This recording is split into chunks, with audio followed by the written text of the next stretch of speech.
राहुल गांधी कन्याकुमारी से कश्मीर तक भारत जोड़ो यात्रा पर निकले हैं, तो बीजेपी ने शुरू किया है अपना मिशन साउथ।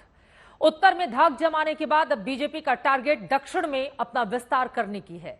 प्रधानमंत्री मोदी आज कर्नाटक में थे, उन्होंने कई योजनाओं का शिलान्यास किया। वैसे भी दक्षिण भारत की राजनीतिक, सामाजिक और आर्थिक स्थितियां बिल्कुल अलग हैं, इसीलिए 2024 के लिए रणनीति भी बीजेपी की अलग होगी।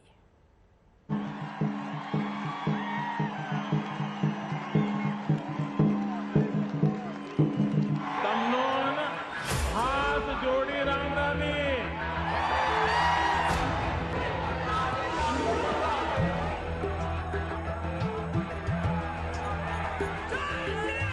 2 दिन पहले प्रधानमंत्री नरेंद्र मोदी ने बीजेपी कार्यकारिणी की बैठक में लोकसभा चुनाव की हुंकार भरी, तो आज वो मिशन साउथ पर निकल गए।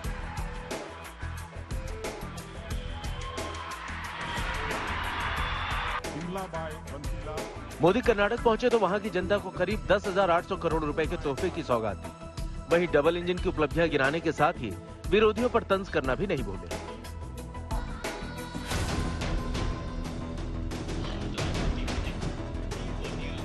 डबल इंजन सरकार ने सुशासन और सद्भाव का वो रास्ता चुना है जो सदियों पहले भगवान बसवन्ना ने देश दुनिया को दिया था। कर्नाटक उन राज्यों में है जहां इस साल विधानसभा चुनाव होने। ऐसे में प्रधानमंत्री मोदी के इस दौरे को कर्नाटक में बीजेपी के चुनावी आगाज के तौर पर देखा जा रहा है। कर्नाटक में बीजेपी के सामने जहां किला बचाने की चुनौती है, तो वहीं कांग्रेस सत्ता का ख्वाब देख रही है। विधानसभा चुनाव में करीब 4 महीने से कम का वक्त बचा है। ऐसे में अस्तित्व की लड़ाई लड़ रहे जेडीएस ने अपने प्रत्याशियों की लिस्ट अभी से जारी करना शुरू कर दिया है। कर्नाटक के बाद प्रधानमंत्री मोदी ने महाराष्ट्र का रुख किया, जहां वो जमकर गरजे। हमारे यहां तो पिछली सदी का एक लंबा कालखंड सिर्फ और सिर्फ गरीबी की चर्चा करना, दुनिया से मदद मांगना, जैसे तैसे गुजारा करने में ही बीत गया। ये भी आजाद भारत के इतिहास में पहली बार हो रहा है जब दुनिया को भी भारत के बड़े बड़े संकल्पों पर भरोसा है। महाराष्ट्र में बीजेपी ने उद्धव सरकार से सत्ता को छीना है। 2 फाड़ में बढ़ चुकी शिवसेना की आपसी जंग अभी खत्म नहीं हुई है।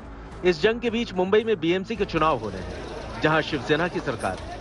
ऐसे में यह चुनाव बीजेपी और शिवसेना दोनों के लिए नाक की लड़ाई माना जा रहा है। यही वजह है कि मोदी के महाराष्ट्र आने से पहले उद्धव वाली शिवसेना के मुखपत्र सामना में दौरे को लेकर तंज कसा गया। शिंदे गुट ने भी इसमें अपना वजूद दिखाने की कोशिश की, लेकिन बीजेपी इस गुट को निगल गई है, जैसे मगरमच्छ एक मेढक को निगल जाता है। बीजेपी नेताओं के कटआउट बाला साहब से भी बड़े हैं।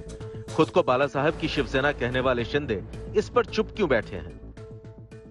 महाराष्ट्र में एक सरकार बनी थी, इसलिए बनी थी क्योंकि आपने शिवसेना को धोखा दिया था उस वक्त, तो हमको सरकार बनानी पड़ी और कॉमन मिनिमम प्रोग्राम पर बने।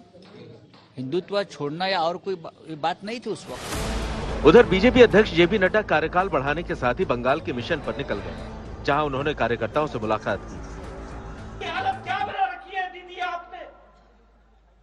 अभी बता रहे थे, सुकांतो मजूमदार जी बोल रहे थे